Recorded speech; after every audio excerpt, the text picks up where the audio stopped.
اعوذ باللہ من الشیطان الرجیم، بسم اللہ الرحمن الرحیم۔ السلام علیکم۔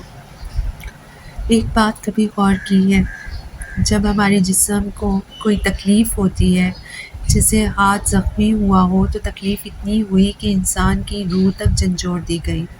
انسان کا جسم بھی اس تکلیف کو محسوس کرتا ہے اور اس کی روح بھی۔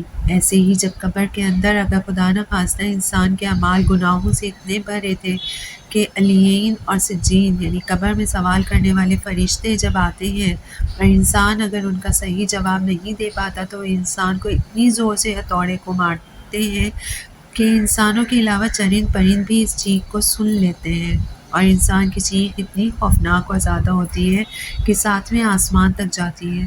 سوچے ذرا، وہ تکلیف ہوئی تو جسم کو، مگر چیخ روح کی نکلی۔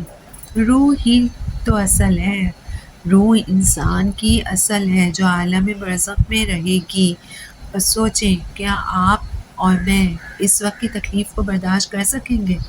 جیسے آج ہمارے اعمال ہیں، جیسے آج ہم کام کرتے ہیں، ہر 2 منٹ بعد کوئی اسٹیٹس پر کسی گانے کو سن لیتے ہیں، یا پھر کوئی ایسی ایپ چلا کے بیٹھ جاتے ہیں جو گناہوں سے بھری ہو، جس میں ڈانس کیا جاتا ہو اور بیٹھے بیٹھے غیبت بھی تو شروع کر دی جاتی ہے۔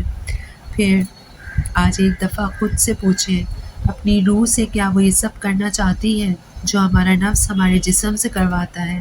روح تو ہمیں روکتی ہے، جسے ہم ضمیر کی آواز کہتے ہیں۔ وہ روح کی آواز ہی ہے جو انسان کو جھنجھوڑ کر رکھ دیتی ہے۔ روح کو تکلیف ہوتی ہے، سوچیے ضرور۔ اعوذ باللہ